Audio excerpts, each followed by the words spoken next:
Hello, ladies and gentlemen, and welcome to this week's rendition of the WREPCast. I'm your host, Lucian Barrows, and the man across Skype from me is my co-host, Low404. Dear God, help us! We're stuck in the internet. We can't get Ah, out. oh God, help us. It's not as fun as I thought it'd be, man. I thought I'd be hitting up all the porn sites, but then, it doesn't help when the donkey is actually present with you. It just Well, I know. What an ass, right? right. And, You go in for some good old-fashioned bestiality porn, and well, there you I'm are, trying to, stuck but in the gosh porn, dang it. Gosh and dang suddenly it. you're the Somebody's. girl. I don't even know how. Hey, you know what? The power of the internet, right? Somehow a firewall went up and it blocked all the ports that I wanted to go through, and apparently my port became unblocked. So I didn't like that too much, but I'll get them back in the end. Yeah, but hey, you know what? I guess that's what you get when you get net neutrality these days, huh? These Yeah. kind of things happen. Oh yeah. Net neutrality. Didn't you know the FCC's trying to take the internet over and make a utility? Didn't you know? Yeah, totally.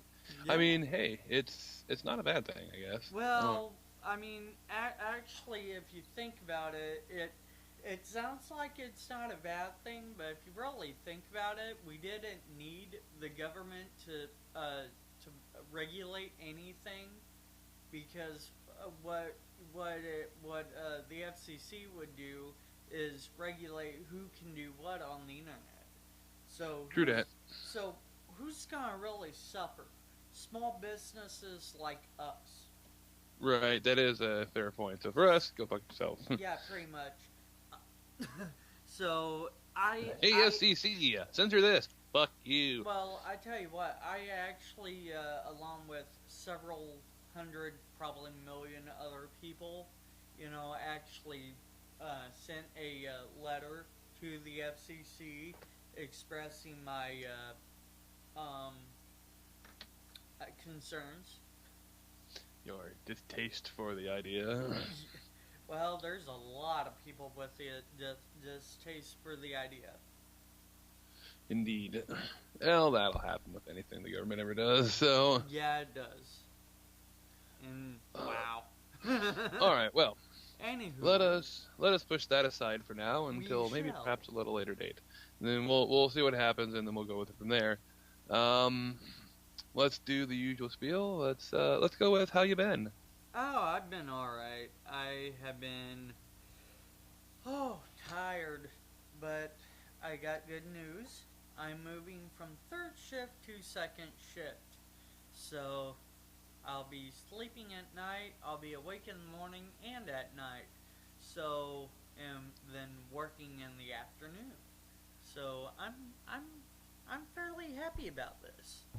I mean, And I mean, like, considering that I'll actually be able to do more and be more coherent to do more. which is a bonus, although I've seen you when you're not on night shift, you're never coherent enough. well, So don't tell them that. I think Jeez. they noticed. Dang it. Yeah, sorry. Not enough drugs. Or too many, whichever. Or I too don't know. many, you know. I believe they're not enough. So, um, yeah, I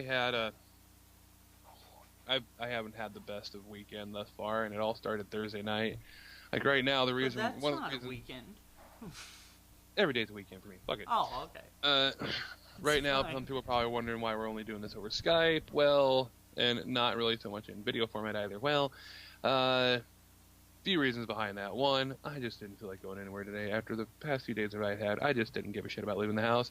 And my sinuses are kicking in, and it's a little annoying. And I've had something in my eye most of the day since I woke up, which was only a couple hours ago. But it's but yeah. So I didn't want to go anywhere, and I didn't want to be on camera or anything like that. It's just one of those days where I didn't care enough. Still wanted to get the podcast done and all that stuff, but I just did not want to be filmed looking like more shit than I usually do and looking like I've been punched recently. So fuck it. Right. And that's just the icing on the cake. That's the most recent shitty thing that went on. Friday, unfortunately, we didn't get to do some work that we were wanting to do. Just scheduling issues and shit happens. Yeah, That's just how it goes. everything So, seemed to really kind of go wrong because I oh yeah. was. Well, it seems like every time we try to do something, everything goes wrong anyway. Yeah, I know. It's kind of like the weak road curse, man. It really It's is. how we do. It is how we do. But so yeah, Friday was that. Saturday was fine. Saturday wasn't that bad. I just didn't care Saturday. No, Saturday wasn't that great. I got woken up early because my mom came over to pick up my dog, take her over to her place for the weekend for my brother and all that. And so I got woken up at like noon, and I went to bed at like 7. So I was up for a couple hours. I talked to number 4 for a little bit and helped him with some stuff on our Minecraft server, and then decided, all right, fuck this, I'm going back to bed. I'll probably sleep for 2 or 3 more hours and, be up and at it. I got up at 7 o'clock at night. I wasn't happy about that. I woke up, and I'm looking, and it finally dawns on me, oh, fuck, it's dark out. I need to get out of bed now. So, that. And then talked about Friday. Thursday might have been the worst, though. It was just the start of the whole downfall of why everything just turned to shit this weekend.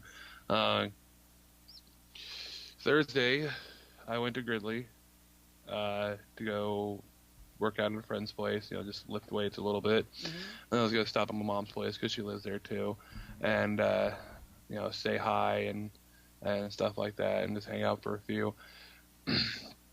So I left here at around 5:30. I just know the day before, so the roads weren't that great. So I took the long way, which is usually safer roads, and it was 66 to 24, and everything was fine. And I got about a mile away from my mom's place, and then next thing I know, I'm in a ditch.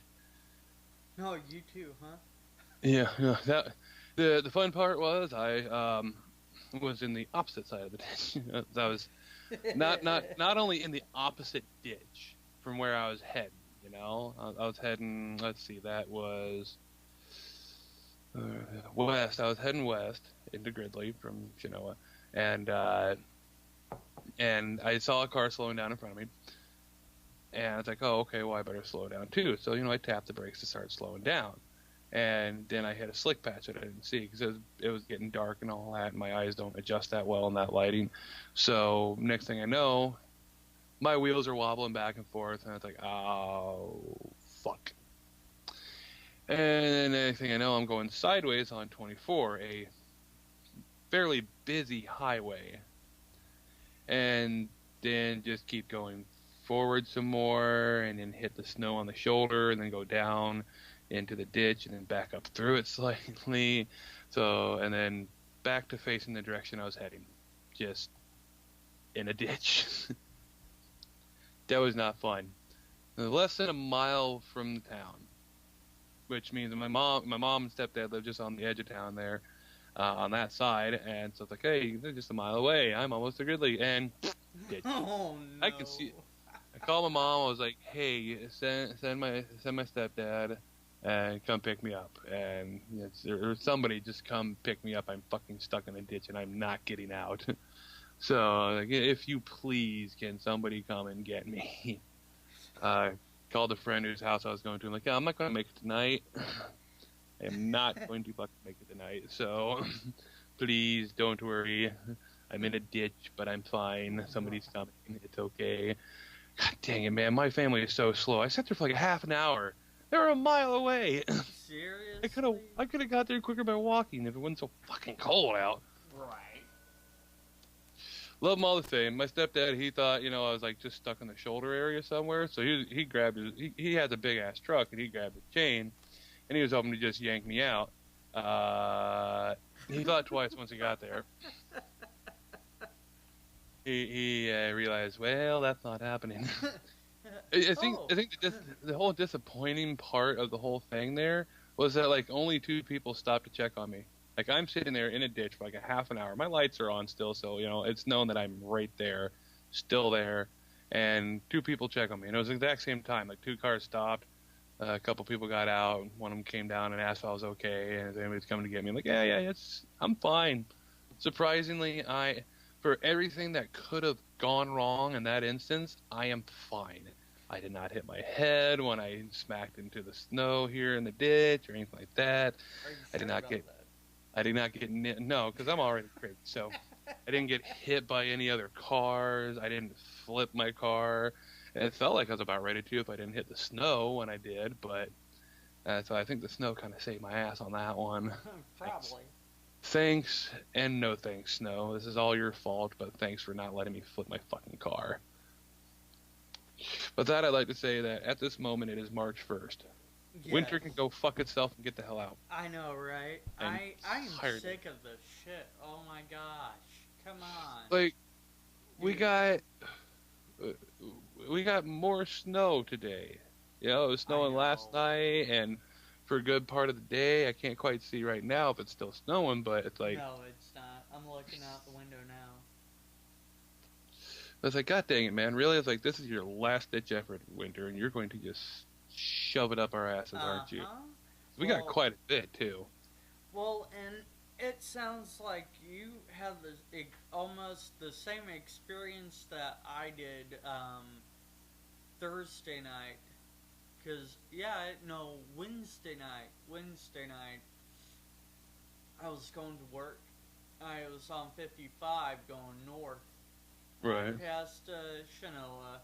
And, there just not too long after I got past Shinola, I thumped my wheels, kind of, going. I went, oh, I got this, and so I started to slow down a little bit. Right. And there were semis behind me and all that, and I'm like, so good, I got this, All of a sudden, my car just does not even a full revolution, right? And I still am going, but I go from going north to spinning to going south, and then spinning, and then going in the ditch. And I made a split decision.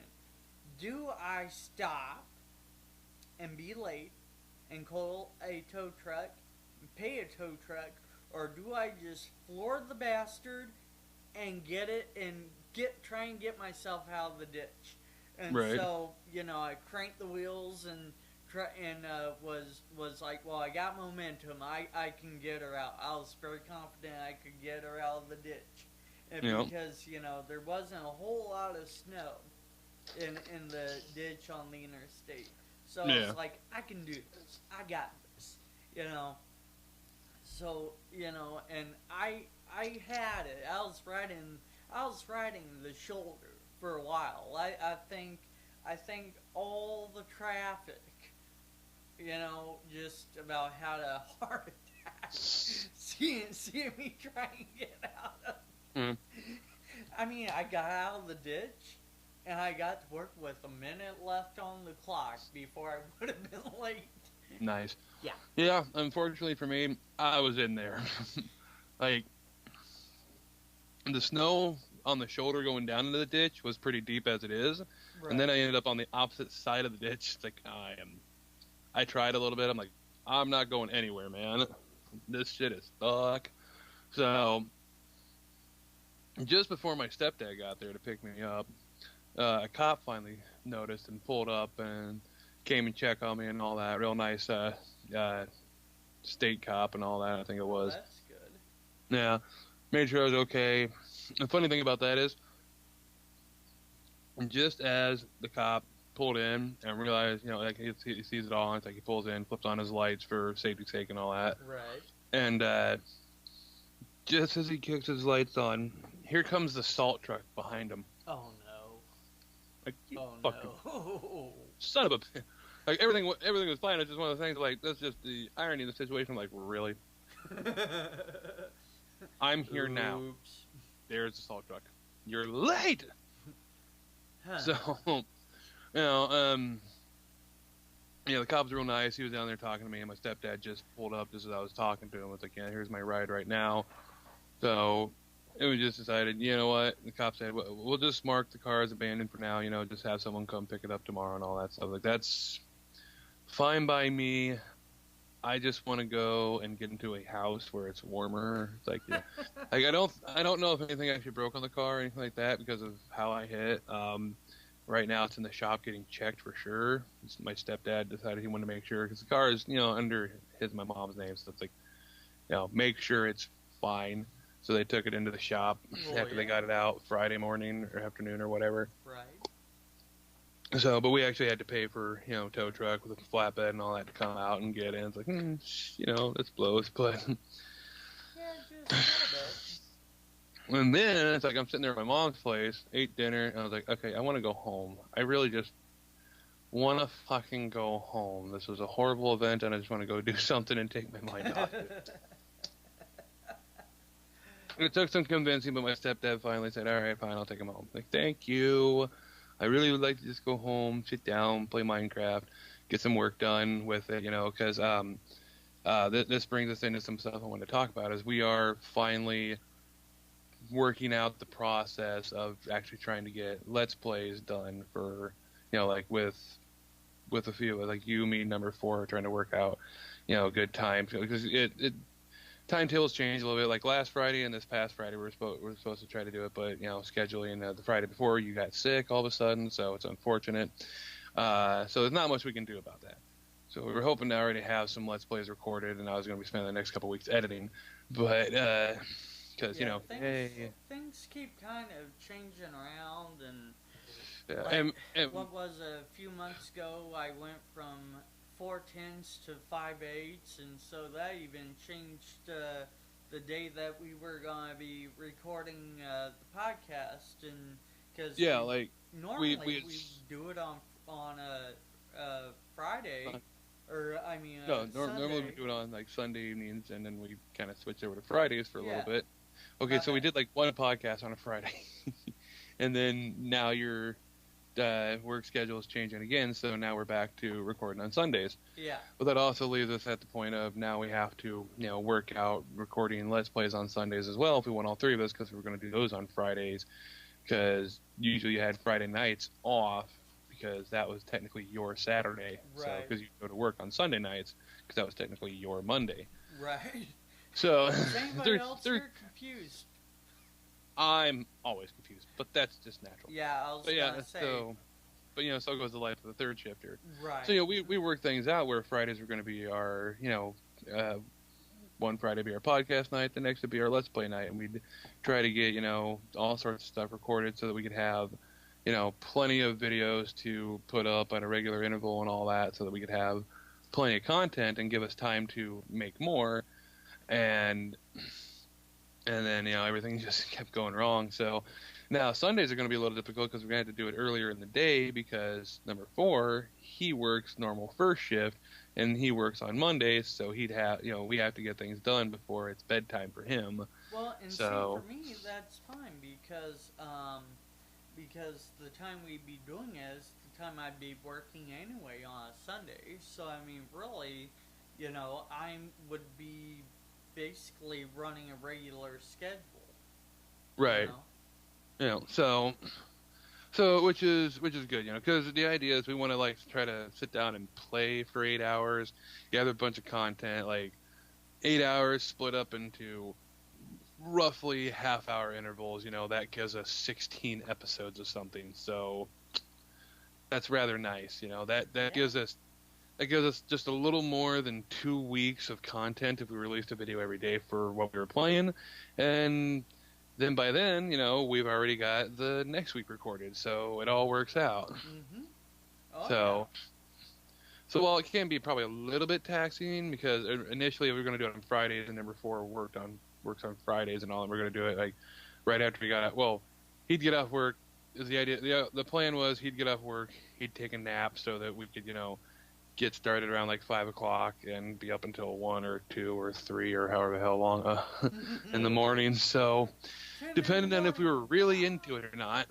So, but now we're gonna have to switch to Sundays, where I will probably be more tired than anybody else because I will lose some sleep more than likely. So we'll have to sit down and work all that out sometime when we get a chance, and hopefully by this next Sunday we'll be able to sit down and record.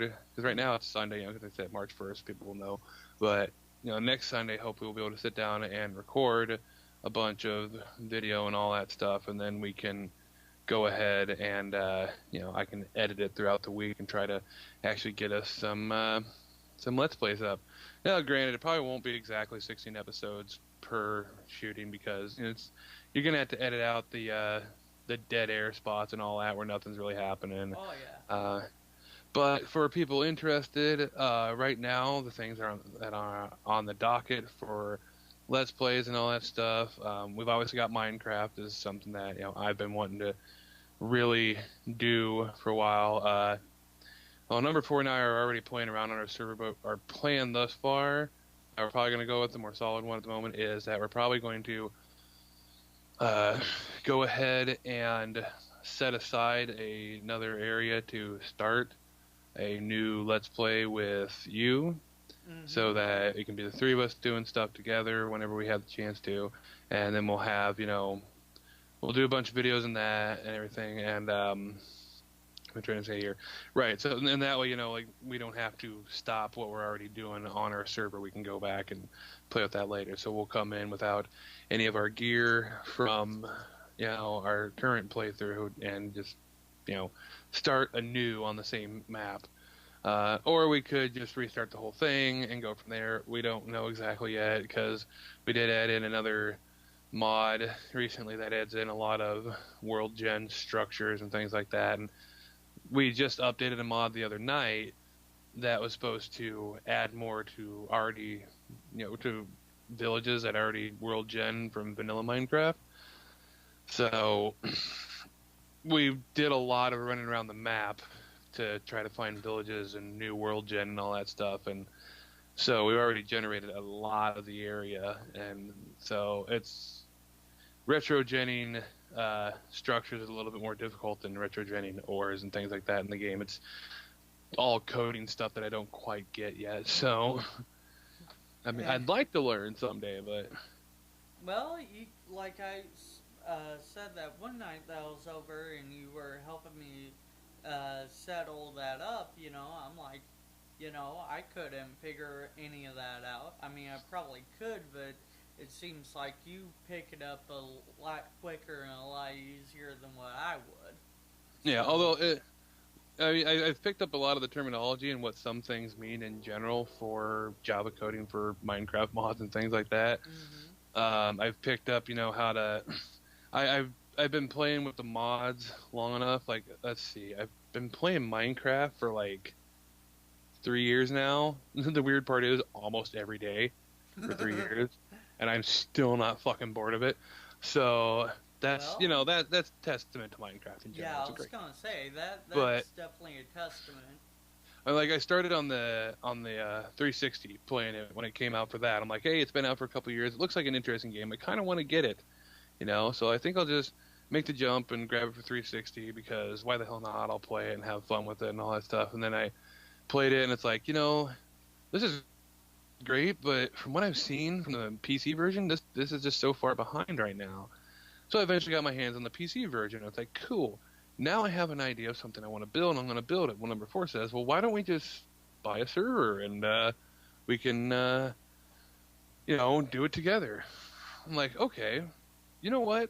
If we're going to do that, let's add mods. Let's have fun with this, because I had toyed with mods a little bit. The first one, it's always been one of my favorites ever since. But one of the first mods I added was a mod called Doctor's Ark's Mo Creatures mod, and basically it pretty much just adds a bunch more different creatures to Minecraft. It adds lions and tigers and bears, oh my, and turkeys and bees and flies and things like that. They all have their own separate models, and the thing is, like, the modeling for the creatures is really well done too, and the textures are great as well. It's like the turkey looks like a turkey, only slightly blocky.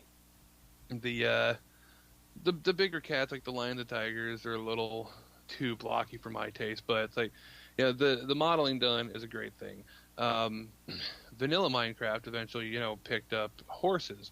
Well, this guy, Dr. Zark, he had been doing horses for several versions of Minecraft now, and had a whole breeding system set out, and it was pretty in depth too. Uh, and then eventually Minecraft decided, well, we want to add horses too. So they added horses. They actually brought Dr. Zark in to help them model the horses in the Oh, first place. nice. So it's like, cool. The only problem is he's not one of those guys that really likes to allow that mod to be in a mod pack. Last I knew, though, he's one of the modders. He's one of the few modders. Well, not few, actually. They're getting to be many. And one of the modders that has a Patreon that he's basically saying if he gets enough donations on his Patreon that he will eventually allow the mod to be in mod packs, finally. What? Some people are really protective over their modded work, and I can understand that, which is another topic I wanted to bring up, too. Like, there's a couple movements going around in the Minecraft community, especially the modding community, because it's more particular to the modding community. There's other websites out there, like there's the main website, or main two websites, I should say, where you can get Minecraft mods from. One that started the whole thing, which is the Minecraft forums, and it's community run and all that stuff, and you can get you usually can get your mods from there, which is great. It's a good resource of mods and all that. You can go in there, you can flip through, look through all them and all that stuff, and you can get them. You can get some mods from the modders' actual websites. There's a couple sites out there that are mod listings that try to keep track and up to date on mods that are up to date for whatever version you're looking for, and they'll send you they'll direct link you to either the Minecraft forum page or the modders specific website and all that stuff, or their CurseForge client. CurseForge is another official way to get mods. Those are the safe ways to get them. Now, there's other sites out there that are taking advantage of this stuff. They are, saying, hey, come here, download this mod. More often than not, most of them are like the wrong version of the mod, and those things usually just contain viruses and things like that, and malware and spyware and all that horrible shit you don't want on your computer. And they're taking advantage of these people where, a majority of Minecraft players are, not gonna lie, it's kids. They probably make up about half the population of the Minecraft community. Right. Is kids that don't understand things as well because they haven't been taught certain things about the internet and all that stuff, and then they just don't think about it as much. It's like, I'm not gonna lie. When I had a computer when I was a teenager and I was downloading porn, how many viruses I probably fucking got from downloading porn from shared programs and things like that because I didn't care. I wanted my fucking porn. Well, some kids will be the same way here, and it's like, I don't care. I want my fucking mod. Hey, look, here's this site that'll give me my fucking mod, and I can get it. And it says it's for the version of Minecraft that I need, so I'm going to take it. And then in the end, it's not. It crashes your game, so you have to remove it. Then you got viruses all of a sudden. It's like, hey, that's damn. Then you're fucked. So, so there's a movement going on about that right now about, trying to keep to a few specific sites. The two listing sites that exist are, both recommended, by some of the modders and some of the community and me personally, because they're, well thought out sites that, have search properties and all that stuff, and you can go through and find the mods you're looking for, and discover all sorts of new mods that you didn't know existed. So that's all well and good. So there's a movement going on about that right now to just kind of keep the community aware of a lot of the other sites. And there's also like one majorly known like Japanese site for the mods as well.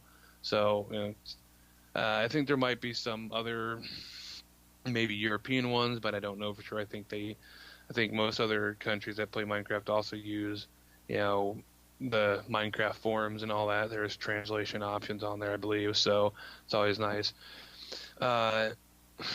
So that's a good thing to make people aware of that play Minecraft and all that. And another movement that's going on right now is